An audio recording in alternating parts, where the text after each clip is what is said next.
Assalamualaikum warahmatullahi wabarakatuh. Saya dari kelompok 4 akan mempresentasikan hasil diskusi kami mengenai yang pertama adalah kebijakan di negara Eropa dan Afrika. Dalam kelompok 10 besar reformers, dua negara di Eropa Timur yaitu Georgia dan Romania paling sukses memperbaiki kemudahan berbisnis.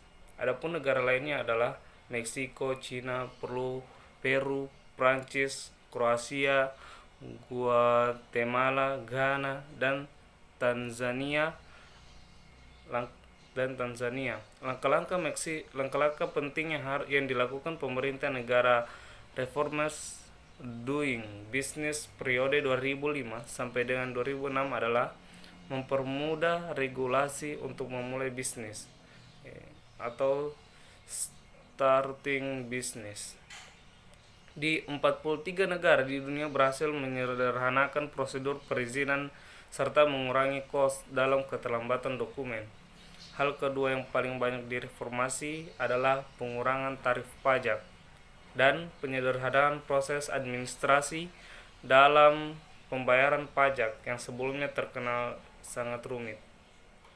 Negara Georgia merupakan reformers terbaik yang berhasil meningkatkan 6 dari 10 aspek doing business di negaranya. Peraturan perburuan telah dilakukan pembaruan juga telah membantu tenaga kerja memperoleh pekerjaan yang lebih baik. Keamanan turut memberikan kontribusi yang cukup besar. Hasilnya pendapatan pajak dari perusahaan melonjak hingga 300%. Demikian juga negara Romania sebagai negara yang termasuk reformers doing business telah melakukan 6 perbaikan dari 10 aspek doing business.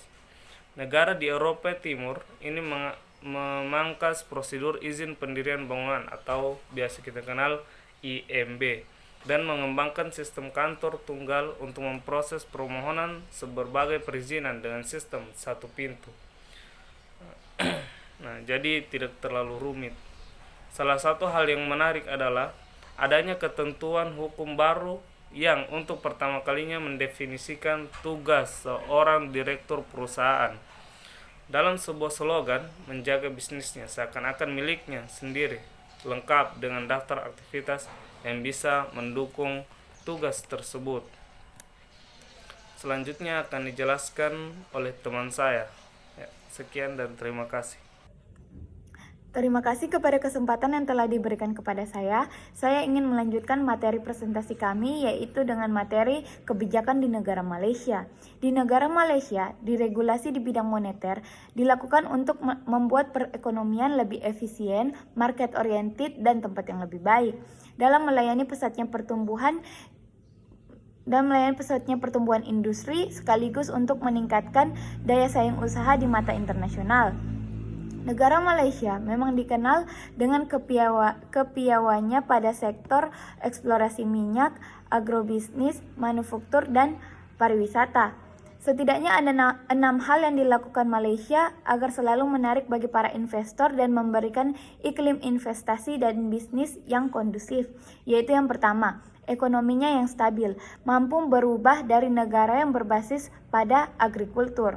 Yang kedua, kebijakan pemerintah yang mendukung investasi, selalu menjadikan sektor swasta dan asing sebagai partner pemerintah dalam membangun perekonomian. Yang ketiga, yaitu angkatan kerja yang berkualitas, artinya mampu menyediakan tenaga kerja yang berpendidikan dan tenaga kerja yang muda dengan tingkat remunerasi yang kompetitif. Yang keempat, infrastruktur Malaysia paling berkembang pesat di Asia. Yang kelima, lingkungan bisnis dan investasi yang menyenangkan karena bisa menjadi target pasar yang jelas, kebijakan pemerintah yang selalu mendukung, dan komunitas bisnis daerah yang siap bekerja sama dengan perusahaan asing. Yang keenam, kualitas hidup yang baik merupakan tempat yang nyaman bagi masyarakat di dunia untuk tinggal dan bekerja karena sikap masyarakat yang ramah dan terbuka untuk menerima orang asing. Bahkan, untuk menjamin keamanan investasi milik investor asing, Malaysia menandatangani lebih dari 54 kesepakatan jaminan investasi atau yang biasa disebut dengan investment Investment Guaranteed Agreement atau IGA. Dengan semua langkah positif tersebut, Malaysia telah berada pada peringkat ke-25 sebagai negara yang mudah berinvestasi dan berbisnis. Sekian presentasi dari saya. Materi selanjutnya akan dilanjutkan oleh rekan saya. Sekian dan terima kasih. Baik, saya akan melanjutkan materi selanjutnya dari rekan saya, yaitu mengenai kebijakan negara di Singapura.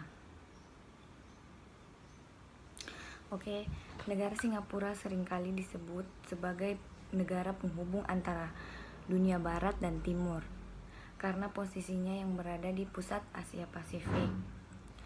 Jaringan telekomunikasi dan infrastruktur finansial yang luar biasa, terutama di bidang perbankan, pasar uang, dan juga pasar saham, serta fasilitas transportasi dan teknologi informasi berkelas dunia merupakan kebijakan untuk mendorong bisnis dan investasi.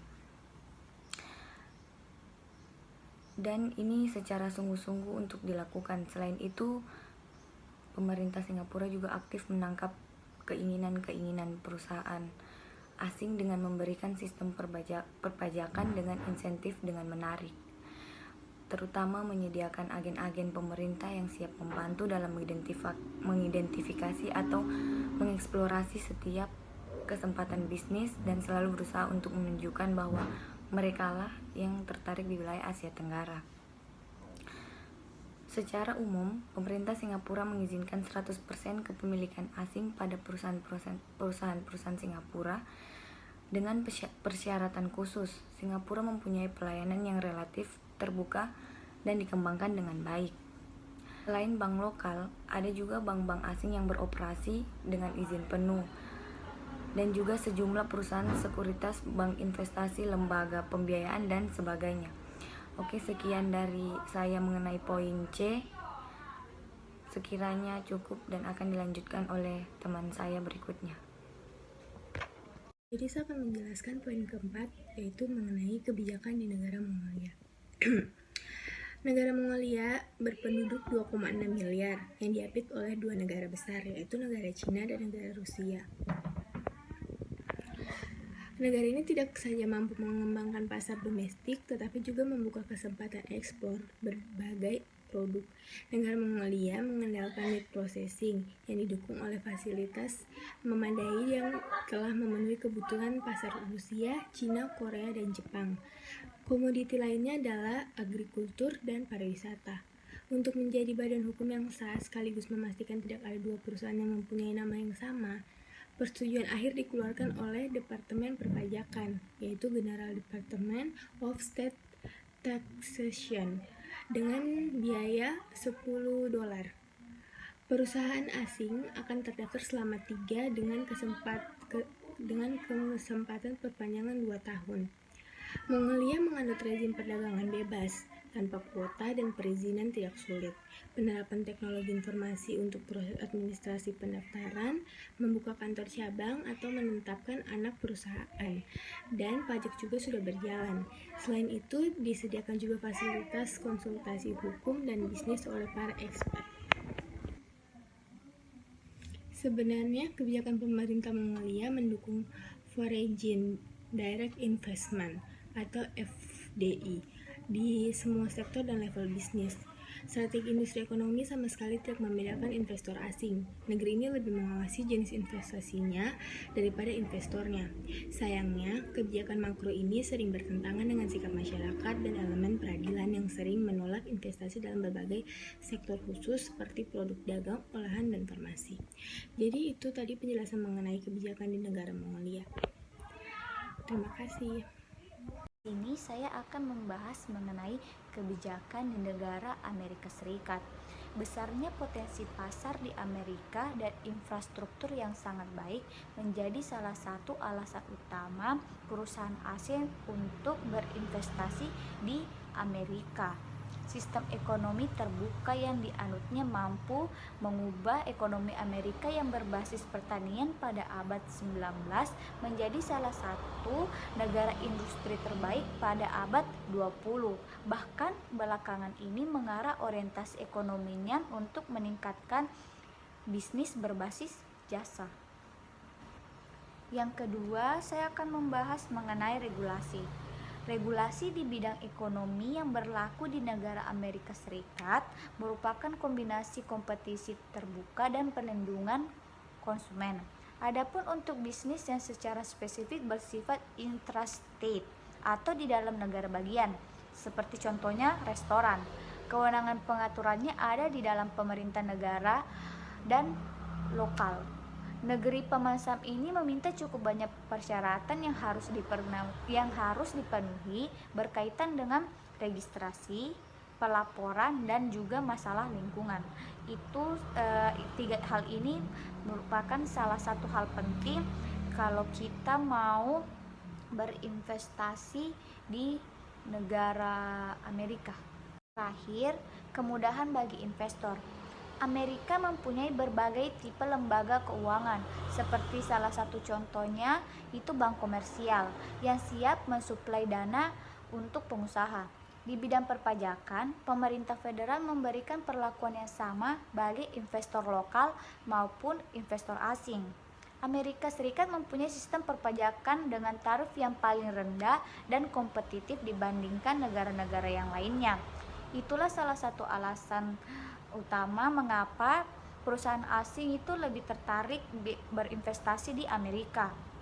Salah satu lainnya yaitu adalah besarnya kekuatan pasar Amerika, perlindungan hukum terhadap produk yang dipatenkan atau trademark, serta hasil karya kreatif seseorang.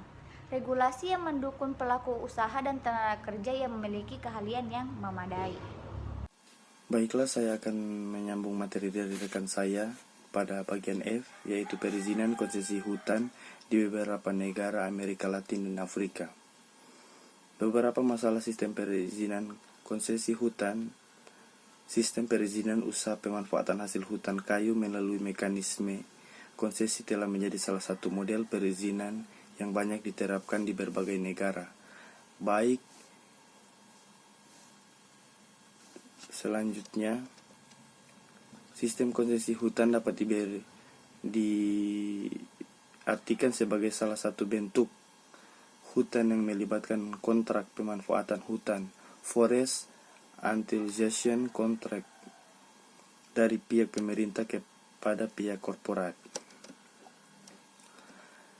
Desain sistem perizinan yang terkait dengan suatu formulasi dari sistem perizinan, dalam hal ini mekanisme konsesi yang diciptakan oleh pemerintah. Kegagalan dalam mendesain suatu formulasi sistem perizinan merupakan babak awal dari suatu kegiatan implementasi dari suatu perizinan. Artinya, kegagalan desain sistem perizinan akan menyebabkan kegagalan pelaksanaan perizinan dimaksud. Banyak negara telah membangun suatu desain sistem perizinan berbasis pada sistem hukum yang diikuti oleh seperangkat peraturan perundang-undangan yang mengatur perizinan dan pelaksanaan konsesi. Namun kesemuanya itu hanyalah pada awal saja. Dengan kata lain, banyak negara yang gagal dalam mendesain sistem perizinan konsesi, sehingga upaya yang sering dilakukan oleh banyak negara hanya berkuat pada usaha perancangan peraturan, revisi peraturan, dan kemudian menjadikan sebagai peraturan perundang-undangan.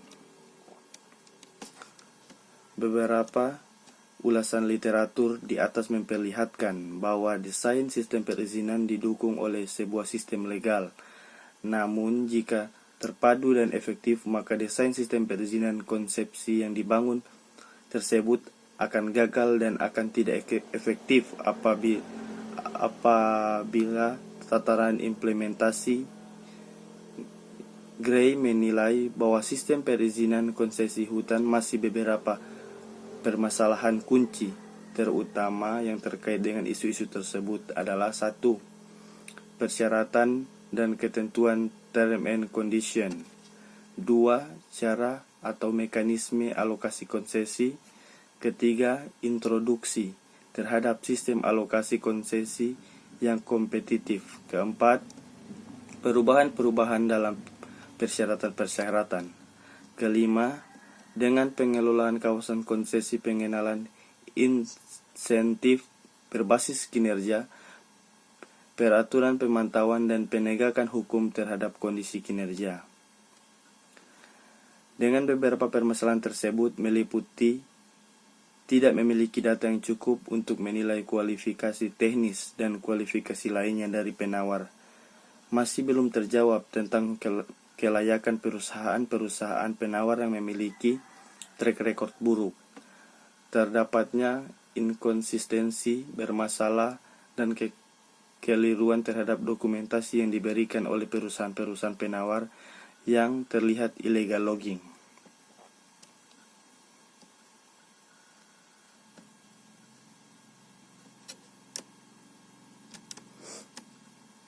Tahapan-tahapan terhadap desain perizinan konsekuensi hutan yang harus dilakukan adalah sebagai berikut.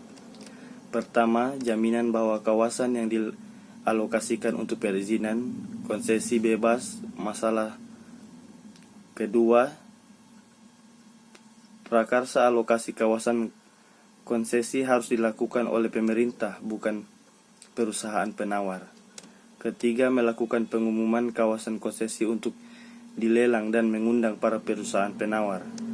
Namun, pengumuman dapat dilakukan jika calon konsesi dinyatakan telah bebas konflik tenurial. Keempat, melakukan prakualifikasi terhadap perusahaan penawar. Kelima, melakukan persetujuan terhadap penawar yang berkualitas. Keenam, memberikan waktu kepada penawar yang berkualitas untuk melakukan evaluasi kawasan dan stok kayu. Ketujuh, penawar menyampaikan proposal untuk ikut pelelangan alokasi kawasan konsesi diserahkan diikuti oleh jumlah penawar yang cukup. Selanjutnya akan dilanjutkan oleh rekan saya. Terima kasih. Kecenderungan perubahan terhadap desain sistem perizinan. Perubahan terhadap sistem perizinan konservasi terus berkembang di beberapa negara, seperti pemerintah Rusia. Di antaranya sebagai berikut. Calon pemegang konservasi harus benar-benar dikontrak. Sistem perizinan konservasi harus dilakukan secara transparan. Proses seleksi dilakukan oleh sebuah komite yang terdiri atas kementerian. Terhadap konservasi jangka panjang, kontrak izin konservasi harus menyatakan bahwa 3-5 tahun disebutkan sebagai masa percobaan. Memperkuat kapasitas institusi pemerintah untuk mengontrol. Dalam hubungan tersebut, setidaknya terdapat beberapa desain pelelangan kompetitif yang harus dilakukan secara hati-hati, yaitu mengundang perusahaan penawar untuk meminta proposal penawaran, mengumumkan kontrak dan undangan perusahaan penawar, prakualifikasi terhadap perusahaan penawar, penyerahan proposal untuk pelelangan, mengkaji proposal dan seleksi perusahaan penawar, dan yang terakhir melakukan negosiasi terhadap ketentuan kontrak konsesi secara final. Kebijakan di negara Vietnam, Uganda, Tanzania, dan Thailand.